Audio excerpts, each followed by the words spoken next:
네, 개장 준비 바로 들어가 보겠습니다. 오늘은 두 분과 함께 해볼게요. 하이투자증권 스마트PB센터 이동근 센터장 그리고 유진투자증권 권택중 대리와 함께 해보도록 하겠습니다. 두 분 모두 어서 오십시오. 안녕하세요. 네, 반갑습니다. 예상 체결가에서 지금 뜨거운 게 아무래도 에코프로 BM과 그렇죠. 에코프로 머티까지 오늘 그룹도 전반적으로 흐름이 좋은 게 이전 상장에 대한 기대감이 여전히 유효한 것 같습니다. 여기에 또 리튬 가격이 바닥론이 계속해서 올라오고 있어서 관련 기업들도 올라오고 있거든요.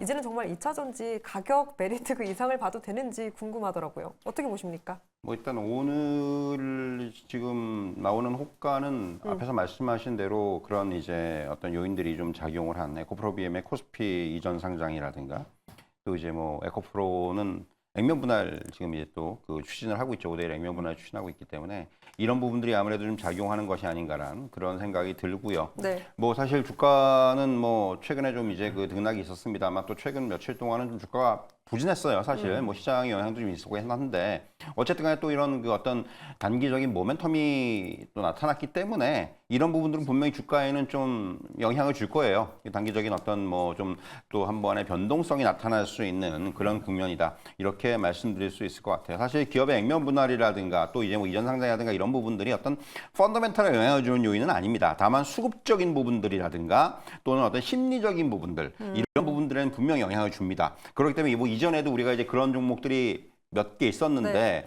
사실 아시겠지만 이렇게 뭔가 이슈가 나오면 주가는 단기적으로 크게 움직였어요. 근데 막상 이제 이전 상장을 하거나 하면은 그때는 이제 약효가 떨어지는 거죠. 그렇죠. 이런 부분들이 좀 반복된 측면이 있기 때문에 사실 뭐 단기적으로는 분명히 오늘 같은 경우도 좀 호재로 작용을 할 수 있을 것으로 보여집니다. 그래서 이런 쪽의 어떤 이슈들은 철저하게 좀 단기 대응에 좀 주목을 해야 되는 것이 아닌가 이렇게 말씀드릴 수가 있을 것 같아요. 네. 알겠습니다. 자, 그러면은 오늘은 또 마침 현대차 그리고 카카오, KB금융이 배당락이 나오는 날입니다. 자, 대리님, 근데 이제 현대차와 KB금융 같은 경우에는 저PBR로 또 주목을 받았기 때문에 오늘 일시적으로 이 저PBR로 인한 색감 아니면 혹시 뭐 거품 이 일시적으로 빠지지 않을까. 그래서 다시 한번 관심을 가져도 되지 않을까 생각은 드는데 어떻게 생각하시나요? 예, 뭐 아무래도 이제 저 PBR 26일 날 발표된 이후에 전후로 해서 이제 차익 실현 매물들이 굉장히 많이 출회를 했었고요. 오늘 역시 배당락일을 맞아서 추가적인 차익 실현 매물이 나올 것으로 예상이 되고 있습니다. 현재 뭐 현대차 호가만 봐더라도 지금 한 대략 전일 대비 4,500원 정도 빠져서 지금 예상가가 나오고 있는데요. 그럼 여기서 어떻게 해석을 해야 되냐 봤을 때 일단은 매수 기회를 잘 살펴보는 게 좋을 것 같습니다. 왜냐하면은 이번 밸류업 프로그램 발표로 끝나는 게 아니고요. 5월, 6월 추가 세부적인 가이드라인 발표와 함께 7월 이제 세제적인 부분들까지 정리가 되는 추가적인 일정이 여름까지 계속 이어질 수 있기 때문에 이런 밸류업 프로그램에 관련된 종목들 올해 장기적으로 1년 동안 계속 꾸준하게 가져가 볼 수 있다라고 생각이 좀 들고요. 다만 뭐 말씀드렸던 것처럼 이제 세부 가이드라인 발표될 때마다 차익 실현은 중간중간에 전후로 해서는 꾸준하게 단기적인 이런 흐름은 있을 수 있으나 결국에는 가을까지는 계속 가져가 볼 수 있는 이런 저PBR 종목들은 주목을 해봐야 되겠다 생각이 좀 들고 있습니다. 네, 배당락일에 대한 전략까지 챙겨봤습니다. 오늘 또 외국인 선물 지수가 좋기 때문에 개장 분위기가 기대가 되는데요. 네. 그럼 본격적으로 개장 준비 들어갑니다.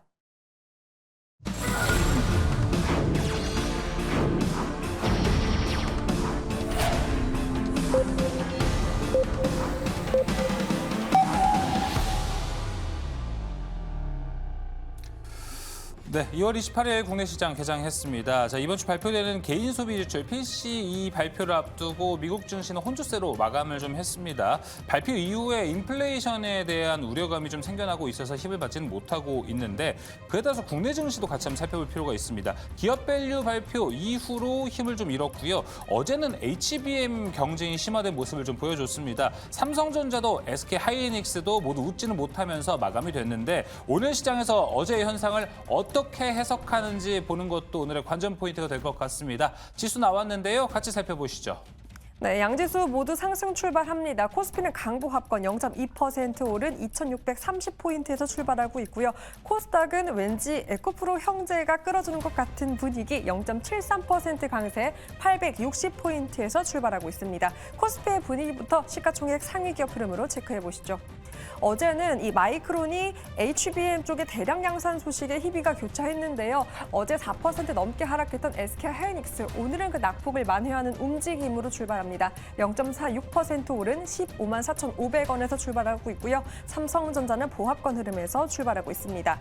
반면 현대차, 기아는 희비가 엇갈리고 있습니다. 기아는 0.36% 오른 11만 3,000원, 그리고 현대차는 23만 2,500원, 마이너스 2.52%에서 하락 출발 보이고 있습니다. 코스닥의 분위기로 2차 전지의 기업들 흐름 체크해 보도록 할게요. 이전 상장에 대한 기대감 강하게 반영되면서 오늘 9.3% 강세 출발하는 에코프로비엠입니다. 25만 8,500원에서 출발하고 있고요. 에코프로도 이에 힘받아 3.63% 오른 60만 원에서 출발하고 있습니다. 반면 그동안 계속해서 고공행진을 했던 알테오젠 차익 매물 출회되며 오늘은 마이너스 3.68% 하락. 15만 1,700원에서 출발하고 있네요. 엔캠도 하락 출발 보이고 있고 제약바이오주가 선전을 해줬는데 오늘은 셀트리온 제약도 다소 주춤하면서 출발하고 있고 HLB도 마이너스 1% 하락 출발 보이고 있습니다. 그럼 보다 자세한 코스피 상황 이동근 센터장과 짚어볼까요? 예, 코스피 지수 뭐 소폭의 상승세를 출발하고 있는데 뭐 지수보다는 사실 오늘 좀 눈에 띄는 부분들은 상승 종목이 늘어나고 있다는 부분이 눈에 띄어요. 최근 한 며칠 동안의 시장의 흐름에서 보면은 지수도 빠졌지만은 전반적으로 하락 종목 수가 상승 종목 수가 2배 이상 많으면서 사실 시장 전반적으로 조금의 조정의 분위기가 나타났는데 오늘은 일단 지수도 뭐 반등을 하고 있지만은 상대적으로 상승 종목 수가 좀 증가하고 있다라는 부분, 이런 부분들이 좀 눈에 띄는 부분이라고 말씀드릴 수가 있을 것 같고요. 사실 뭐 오늘 앞에서 말씀하신 대로 몇몇 종목들의 이제 그 배당 관련된 배당 나가기 네. 이제 오늘이기 때문에 사실 이런 부분들은 조금 아무래도 코스피 시장에는 조금 영향을 줄 거예요. 그렇죠. 하지만 이제 그럼에도 불구하고 여전히 좀 종목 쪽의 그 흐름이 좋다는 부분. 앞에서 이제 이천 잠깐 말씀드렸지만은 오늘 뭐 삼성 SDI라든가 이런 종목들의 상승세가 좀 눈에 띄는 부분이 나타나고 있고요. 그밖에 뭐 이제 전반적으로 코스피 시장에서는 대형주들보다는 중소형주들의 흐름이 상대적으로 좀 좋은 모습을 보이고 있습니다. 뭐 이렇게 뚜렷하게 상승폭이 크거나 이렇게 나타나는 것보다는 전반적으로 좀 고르게 올라온다, 이런 말씀을 좀 드릴 수 있을 것 같고요. 뭐 전반적으로 2차원지라든가 또 이제 뭐 의료기기라든가 뭐 이런 쪽가 좀 그 전반적 상승 업종과 상승 종목이 같이 좀 증가하는 이러한 흐름이 연출되고 있다, 이렇게 말씀드릴 수가 있겠습니다. 네. 네, 그럼 계속해서 코스닥 시장도 좀 중계해 주시죠. 예, 일단은 코스닥 시장 전체적으로 봤을 때 말씀 주셨던 이제 1, 2위 나란히 있는 2차 전지 종목들이 이제 시장을 좀 주도하고 있다고 봐야 될 것 같습니다. 뭐 최근에 이슈도 있었죠. 미국에서 이제 캐시우드가 저득점에서 테슬라 매수에 나섰다. 뭐 이런 호재들 내용들이 좀 나오면서 2차 전지 관련된 주목이 조금씩 커지고 있습니다. 더불어서 뭐 액면 분할이라던가 이전 상장 이런 이슈가 있는 에코프로 그룹주들 오늘 역시 강한 모습 보여주고 있고요. 그동안 이제 상승세를 이어왔던 반도체 관련된 코스닥 종목들, 뭐 장비주들이나 부품주들 전체적으로 조금은 조정을 받는 모습이 어제에 이어서 좀 이어지는 모습을 보여주고 있습니다. 아무래도 뭐 SK 하이닉스라던가 이런 대장주들이 흐름에 따라서 어느 정도는 좀 연동될 수 없는 부분들 봐야 될 것 같고요. 그 외에도 이제 최근에 반짝 시세가 좋았던 바이오 섹터, 뭐 알테오전을 비롯해서 여러 종목들이 최근에 급등을 좀 했었는데요. 알테오전 같은 경우 금일 일부 차익 실현 매물 조금 나오면서 3%대 조정을 좀 받는 모습 보여주고 있습니다. 전체 종목 수량으로 봤을 때에는 코스닥 108 종목 상승, 그리고 하락은 612 종목, 전체적으로 상승하는 종목이 조금 더 많은 상태로 유지가 되고 있습니다. 네, 코스닥 분위기 점검을 해봤고요. 시장 올라오는 키워드 보니까 리튬, 진단키트, 예. 그리고 AI 초전도체 이 관련된 뉴스 소화하면서 거기에도 테마가 쏠리는 것 같습니다. 먼저 비만 치료제 키워드부터 점검을 해볼게요. 그렇죠. 네, 일단 간밤 바이킹 테라퓨틱스라고 미국에서 비만 치료제 이상 임상이 긍정적이라 무려 121% 급등세를 보이니 우리 국내에도 일단 관련 기업들이 반응을 합니다. 있죠. 사실 작년 9월에 정말 큰 랠리를 보였거든요.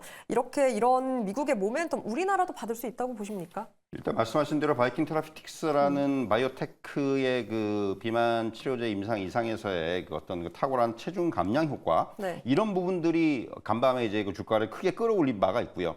기존에 뭐 이제 아시겠지만은 뭐 일라이 릴리라든가 이런 회사들이 이런 비만 치료의 시장을 좀 선점하고 있었는데 뭔가 이제 새로운 바이오테크의 등장, 네. 이런 것들이 시장에는 뭔가 좀 이벤트로 작용을 하는 것 같아요. 뭐 사실 어느 정도 예상을 했지만은 이런 어떤 간밤에 뉴욕 증시의 뉴스가 그대로 우리 증시를 연결이 되고 있습니다. 뭐 인벤티지 랩이라든가 뭐 올릭스라든가 뭐 동아에스티 같은 종목들 이런 종목들이 고르게 좀 올라오는 그런 모습이고요.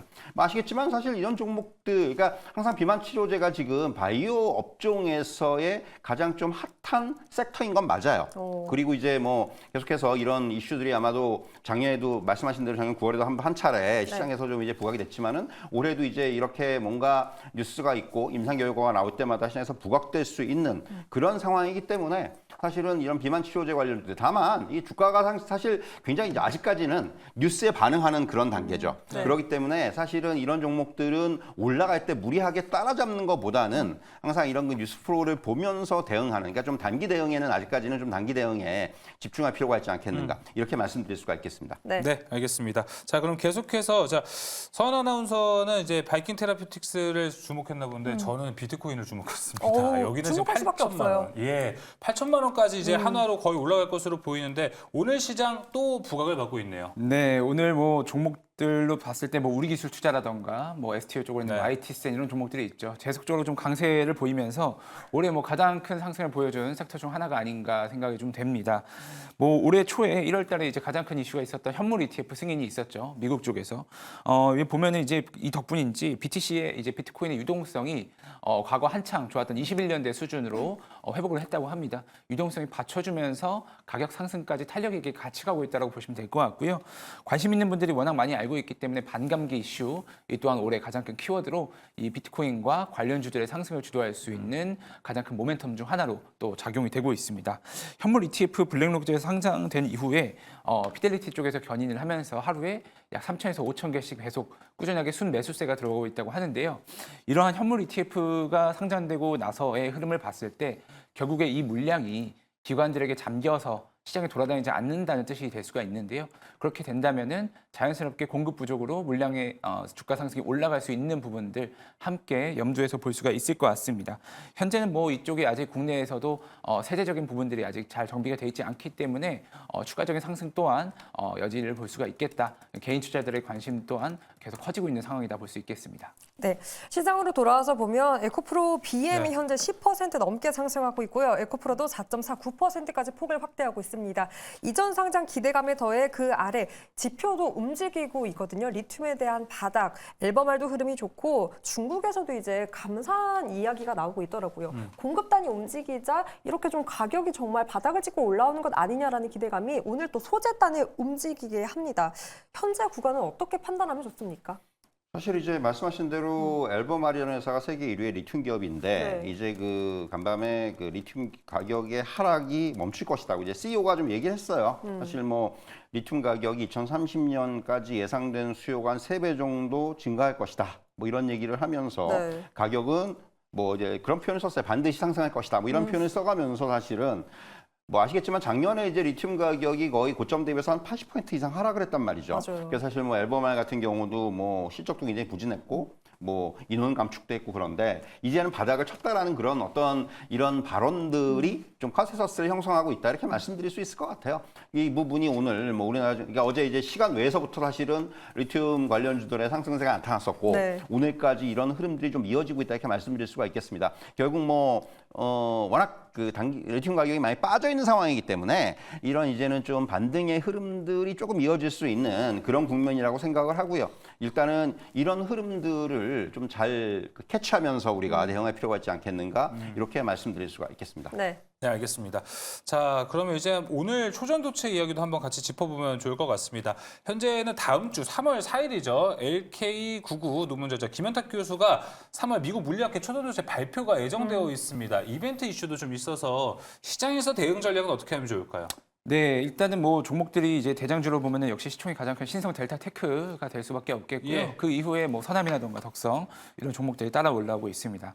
다만 이게 종목들로 좀 봐야 되는 게 최근에 이제 잠깐 반짝 주목을 받았던 뭐 아센디오 이런 종목들이 작은 종목들에서 있었는데 주가 이런 초전도체 이슈로 인해서 급등한 이후로는 반대로 대주주 매도 공시가 좀 나면서 이런 수급적인 이유로 또 급락을 맞기도 하였습니다. 결국에 이런 관련 관계자들의 수급적인 매도나 이런 것들 장내 매도 이런 것들을 분명히 좀 잘 살펴봐야 될 것 같다라고 생각이 좀 들고요. 여전히 시장에서는 주목을 좀 하고 있는 것으로 확인이 되고 있습니다. 말씀 주셨던 이런 추가적인 일정들이 아직 남아있기 때문에 해당 일정 전까지는 주가 상승이 좀 이어질 수는 있다라는 부분 분명히 좀 생각을 해볼 수가 있겠고요. 얼마 전에 뭐 저도 이제 시가총액 상위 종목들을 한 번씩 살펴볼 때 신성 델타테크가 지금 보시면 8위입니다. 뭐 얼마 전에 7위, 8위 왔다 갔다 하고 있는데 굉장히 지금 시총 기준으로 굉장히 높은 수준의 기대감을 좀 한눈에 받고 있다는 부분 같이 좀 확인을 해보셔야 될 것 같고요. 오늘 흐름으로 봤을 때는 8% 이상 신성 델타테크 상승을 하면서 이런 초전도체 섹터에 대한 상승 흐름을 이어주고 있는데요. 여전히 뭐 기대감은 살아있는 만큼 일정 전까지는 단기 트레이딩은 가능하겠다 이렇게 말씀드릴 수 있겠습니다. 네, 기대감이 살아있는 초전도체 그리고 기대감이 더 지속되고 있는 쪽도 있습니다. 예고해드린 대로 오늘 방산에 대한 이야기 깊게 풀어볼 텐데요. 실적 청신호가 나오자 증권가에서도 목표 주가를 줄상향했고요. 여기에 또 내일은 수은법 개정안 본회의 통과 이슈가 그렇습니다. 있기 때문에 기대감이 오늘도 반영되면서 일단 랠리가 이어지고는 있습니다. 네. 관련된 기업들에 대한 자세한 이야기까지 현재부터 본격적으로 풀어보도록 할게요. 일단 먼저 실적 청신호가 아무래도 수수 때문에 나왔고 수은법이 내일 대기하고 있습니다. 경계감보다는 기대감 쪽으로 시장은 반응하고 있는데 어떻게 랠리 쭉 이어갈 수 있다고 보십니까?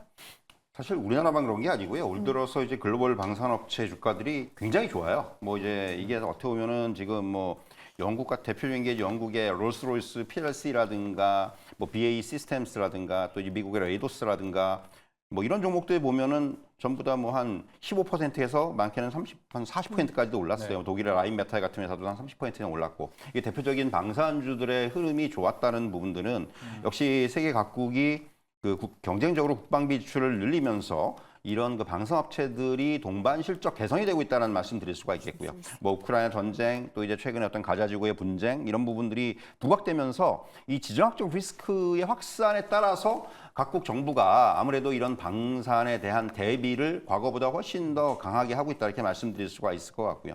뭐 작년 같은 경우에 세계 국방비 지출 총액이 역대 최대치였습니다. 네. 그런데 이런 흐름들이 올해도 이어지고 있다는 거죠. 그래서 사실 우리나라 이제 방산주들이 어떻게 보면은 최근에 수출 비중이 계속 늘어나고 있는데 역시 이런 부분들이 실적 호전이라든가 주가의 상승 흐름으로 이어지고 있다 이렇게 말씀드릴 수가 있겠고요. 뭐 기억하실지 모르겠지만 골드만삭스가 작년 말에 우리나라 주식시장에서 가장 주목해야 할 업종으로 방산을 꼽았거든요. 사실 그때만 하더라도 뭐 이게 맞아 했는데 지금 생각하면 굉장히 맞은 거죠. 이제 사실 이 방산 분야가 정책적으로 정부가 중점 육성하는 어떤 초격차 분야에 이제 포함이 되면서 안정적인 성장 또 투자가 가능해질 것이라는 뭐 이런 판단들도 나오고 있고 이래서 최근에 이제 특징적인 부분 하나가 방산 펀드들이 조성이 되고 있어요. 이런 것들까지 감안을 한다면은 이런 그 방산주들은 단기적인 부분도 중요하지만은 전 중장기적으로 계속 봐야 되는 그런 섹터가 된 것이 아닌가 이렇게 말씀드릴 수가 있겠습니다. 네, 단기 이어 뭐 중장기 구조적 성장까지 우리가 기대해 볼 수 있는 게 방산 섹터인데요. 자, 일단 이벤트적으로 봤을 때 바로 내일 수은법 통과가 될지 말지가 일단 결정이 될 것 같습니다. 그런데 수은법이 통과된다면 오히려 차익 실현 매물들 그동안 올랐던 거 나오는 것 아니야? 우려도 되네요. 또 세론이 될까봐 예, 걱정이 됩니다. 얼마 전에 뭐 비슷한 밸류업 맞아요. 있죠. 예. 네, 그날이 있었죠. 그날에 이제 뭐 많이 빠진 종목들은 뭐 보험주 중에서 두 자릿수 빠진 종목들도 꽤나 속출하였고요. 뭐 일부 종목들 제외하고는 대부분 뭐 한 자릿수 이상 무조건 다 하락이 좀 나왔던 것 같습니다. 그날도 저는 이제 비슷하게 갈 양상이 있다라고 생각이 좀 들고요. 최근에 이제 방산주 많이 올랐던 종목들 보면은 기관 쪽에서도 일부 차익 실현 조금 나서고 있는 듯한 수급 상황도 체크가 좀 되고 있습니다. 물론 중장기적으로는 우상향을 할 수 있으나 이런 모멘텀인 재료가 소멸된 이후에 그날 같은 경우는 충분히 차익 실현 매물과 함께 이런 물량 소화 과정이 있을 수밖에 없겠다라고 생각이 좀 들고요. 이런 것이 물론 굉장히 호재입니다. 통과가 된다고 하면은 우리가 이제 그동안 폴란드 2차 수출을 지금 못하고 있었죠. 맞아요. 요게 이제 통과가 되면은 아마 즉각적으로 다시 한번 이제 수주에 나서면서 공시들이 쭉쭉쭉 나올 것으로 예상이 되고 있는데 그 사이의 공백 동안은 잠시 쉬어가는 구간이 나올 수도 있다라는 부분들 체크해 보시면 좋을 것 같습니다. 네, 센터장님의 의견도 궁금합니다. 이러한 내일 수은법 개정 이슈가 세론으로 작용될까요? 아니면 그래도 말씀해주신 모멘텀처럼 실적이라던가 이런 수출로 인해서 쭉 갈 수 있는 힘이 오히려 더 시장은 반응을 할까요? 그 저피 PR하고 같다고 보시면 돼요. 무슨 얘기냐 하면은 결과적으로 이게 이제 뉴스에 반응을 할 겁니다. 일단은 네. 물론 이제 지금 이제 사실 선반영이 많이 됐어요. 그럴 때 이제 그런 부분들은 분명히 있어요. 그러니까 결국은 이런 거죠.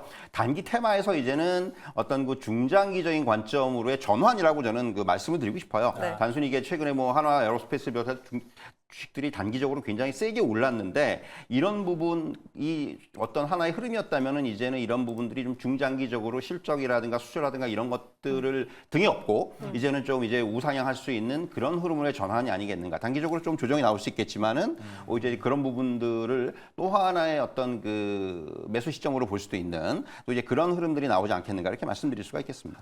네, 그렇다면 이러한 모멘텀 아래서 우리 방산을 탄탄하게 받쳐주고 있는 기업들에 대한 이야기 대표 기업들로 한번 자세하게 풀어볼게요. 그 첫 번째 기업은 어디일까요? 화면으로 만나보시죠. 하나 에어로스페이스 대표 기업입니다. 오늘도 방산주 전면에 서주고 있고 무려 6개 증권사에서 목표 주가를 상향 조정했어요. 예. 실적에 대한 뭐 장밋빛 때문에 이렇게 올리기도 했지만 어떤 부분이 가장 매력적이라고 생각을 했을까요?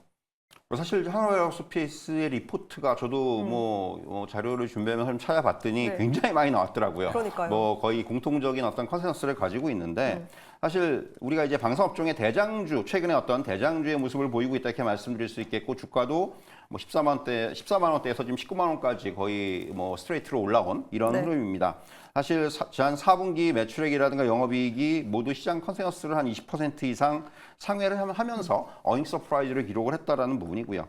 그러니까 뭐 아시겠지만 이제 4분기에 뭐 지상 방산이라고 하죠. 뭐 이제 그 어떤 그 미사일이라든가 이러한 부분들, 뭐 이제 그 다연장 로켓이라든가 자주포라든가 이런 부분들에 대한 수주 잔고가 사상 최고치를 기록을 했어요. 전년 대비해서 거의 40% 이상 증가한 28조 3천억 원을 기록을 했다라는 부분. 그러니까 이런 것들은 바꿔 말씀드리면은 앞으로 실적 성장세가 이어질 것으로 기대가 된다라는 거고요. 그러니까 지금 일단 단기적으로는 주가 상승 폭이 상당히 커요. 그리고 앞에서 말씀드린 이제 어떤 재료, 그러니까 어떤 뉴스에 네. 파는 이러한 또 흐름이 나올 수도 있기 때문에 저는 여기서 어떤 추격 매수보다는 조금 오히려 장기적인 관점에서 조정을 한번 노려보는 이러한 전략도 이제는 필요한 그런 시점이 아닌가 이런 말씀을 한번 드려보고 싶습니다. 네. 네, 알겠습니다. 자, 그럼 이어서 다음 기업은 또 어딘지 한번 같이 살펴보도록 하겠습니다. 하나 에어로스페이스가 나왔었는데요. 이번엔 어떤 기업이 있을지. 자, 이번에는요. 현대로템이 나왔습니다. 자, 앞서 하나 에어로스페이스는 요즘 좀 주목을 많이 받는 게 수주면 수주 그리고 미래 산업 쪽으로 또 우주 항공이 또 받쳐주기 때문에 잘 간다라는 의견이 있거든요. 근데 현대로템은 우주개발 사업 밸류를 이제 사업을 하고 있긴 한데 밸류는 아직 못 받고 있지는 않나요? 네, 뭐 제가 봐도 거의 못 받고 있다고 네. 보시는 게 좋을 것 같습니다. 왜냐하면 이제 기본적으로 매출 자체가 뭐 저희가 잘 익히 알고 있는 K2라던가 전동차 사업이죠. 이런 쪽들이 대부분이 비중이 발생되고 있기 때문에 아직까지는 다른 이제 뭐 에어로스페이스라던가 우주 관련돼서 좀 특화된 사업부가 매출이 의미 있게 나오는 곳들 대비해서는 거의 밸류를 못 받고 있는 상황이다 이렇게 볼 수가 있겠는데요. 다만 올해부터는 이제 저희 여름에 이제 우주청 개청을 좀 앞두고 있는데요. 그 전후로 해서 우주 사업부의 밸류도 어느 정도는 가져갈 수 있지 않을까라고 좀 생각이 좀 됩니다. 네. 예전에 이제 누리호 개발에서도 꾸준하게 계속적으로 참여를 해오면서 자체적인 사업에 이런 기술 개발의 완료가 거의 되었다라고 볼 수가 있겠는데요. 이를 바탕으로 해서 항공우주, 항공우주 연구원 이런 곳들과 이제 협약을 하면서 이쪽 시장으로 진출을 꾸준하게 좀 하고 있다라고 볼 수가 있겠습니다. 뭐 더불어서 뭐 우주뿐만 아니라 실제로 실적도 굉장히 좋습니다. 기존에 있는 뭐 방산이라던가 이쪽 사업 부분의 실적이 계속적으로 지난 4분기도 서프라이즈를 기록을 하고 있기 때문에 기초 사업이 튼튼한 상태에서 추가적인 먹거리 산업으로 우주까지 밸류를 받는다면은 추가적인 네. 상승도 기대가 된다 이렇게 해석할 수가 있겠습니다. 네, 이렇게 살펴봤고요. 그 우주 이야기를 조금 더 길게 이어가 볼까요? 다음 기업 예고가 나온 것 같은데 화면으로 바로 만나보시죠. 수급이 어마어마한 한국항공우주입니다. 우주 그 보니까요. 자체. 네, 네. 작년 말부터 외국인이 정말 계속해서 사들이고 있더라고요. 올해도 역대급 수주 목표를 제시했는데 과연 그 원동력은 무엇일지 외국인의 수급을 우리가 조금 더 기대해봐도 좋다고 보십니까? 사실 외국인이 산 거에 비하면 주가는 지금 못 올랐어요. 다른 방산주들에 비해 가지고 주가는 상당히 좀 부진한데 네. 이럴 수밖에 없는 게 사실 최근에 어떤 그 리포트들을 보신 분들은 좀 느끼시겠지만은 공통적으로 지적하는 부분들이 올해 실적은 조금 약할 것이다. 이 부분을 지적을 하고 있죠. 사실 네. 이게 왜냐하면은 국내 사업 부분에서 수리온이라든가 이런 사업들 굉장히 이제 큰 규모의 사업인데 이게 종료 시점이 다가오고 있습니다. 그리고 뭐 이제 뭐 상륙 헬기라든가 소해 헬기의 개발 비용들이 증가를 해요. 그러니까 네. 지금은 조금 이제 뛰기 위해서 약간 움츠리는 시기가 아닌가라는 생각이 들어요. 금년 같은 경우에 사실 실적이 조금 이제 과도기라는 표현이 맞는 것 같고요.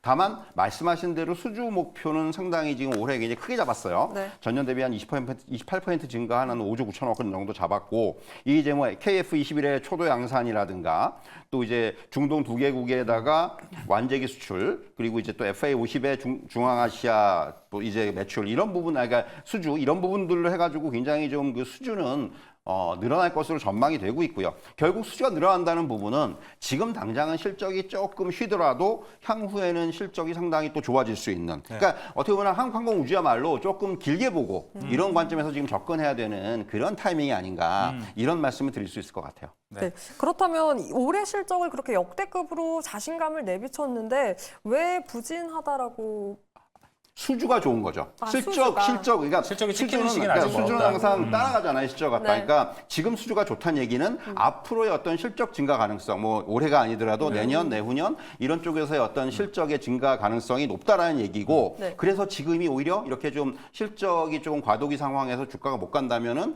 장기적인 관점에서는 지금이 오히려 매수의 타이밍이 될 수 있다. 그렇겠네요. 이런 말씀을 드릴 수가 있겠습니다. 저 네. 추가적으로 궁금한 거는요. 지금 수주잖아요. 실적이 찍히는 관점으로 보면 이거 모멘텀이 똑같은 게 조선이거든요. 그렇죠. 조선이 더 길죠. 방산이 그렇죠. 더 짧다고 보는 그렇죠. 거죠. 타임 테이블 상으로는 조선이 좀 더 깁니다. 그렇기 때문에 사실은 방산 같은 경우는 뭐 보면은 최근에 흐름들 보면 전차라든가 이런 부분들은 보통 한 6개월에서 1년 이 정도에서 이제 반영이 빨리 되는 경우는 이게 또 이제 진척대에 대해서 반영되는 경우도 있기 때문에 이런 부분들을 감안한다면은 상대적으로 그러니까 앞으로 한 2, 3년 정도의 실적을 본다면은 충분히 굉장히 긍정적으로 볼 필요가 있다 이렇게 말씀드릴 수가 있겠습니다. 네, 네. 더 빠르게 좀 매력적인 섹터가 그래서 방산이 되지 않을까 이렇게 좀 생각이 듭니다. 자, 이어서 다음 기업도 같이 살펴보도록 하겠습니다. 자, 굵직굵직한 방산 업체들이 많이 나왔었는데 이번에는 자, 풍산이 나왔습니다. 앞서 이제 한국항공우주 같은 경우에는 외국인의 수급이 엄청 많았죠. 근데 여기는요, 기관의 수급이 엄청나게 많습니다. 이 수급 상황을 어떻게 해석을 해야 되는지 중요하고요. 앞서 우리는 되게 지금 계속했던 게 우주도 하고요. 어떤 방산업체는 로봇도 합니다. 여기는 방산 비중만 높은데 미래성장 모멘텀 따로 없나요? 네, 일단은 뭐 말씀해 주셨던 것 중에서 수급을 먼저 짚어보면요. 말씀해 주셨던 것처럼 이제 최근에 한 뭐 3개월 또는 시계를 한 뭐 4개월 정도로 늘려봤을 때에도 외국인 비중 자체는 조금 줄었습니다. 네. 지분율 자체가 좀 축소하는 한 1%포인트 정도 내려온 것 같고요. 더불어서 이제 기관 수매수 누적으로 봤을 때는 꾸준하게 좀 증가하는 추세라고 볼 수가 있겠습니다.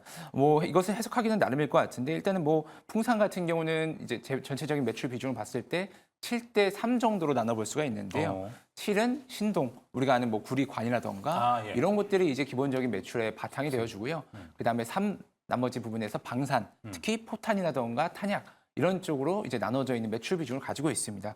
즉 기본적으로 그 파이가 큰 부분은 이제 구리 가격에 굉장히 연동될 수밖에 없는 사업 구조를 갖고 있어가지고 이런 부분들이 수급에 좀 영향을 주지 않았나 생각이 좀 들고요. 풍산 같은 경우는 뭐 여러 가지 호재를 생각을 해볼 수가 있겠습니다. 당연히 실적이 좋아지는 부분은 방산 부분에서 볼 수가 있겠는데요. 지난해 이제 뭐 구리 가격이나 이런 뭐 신동 부분의 매출의 조금 둔화나 이런 부분들 때문에 기본 사업부가 조금 약했으나 방산 부분에서 굉장히 큰 실적의 성장을 좀 볼 수가 있었습니다.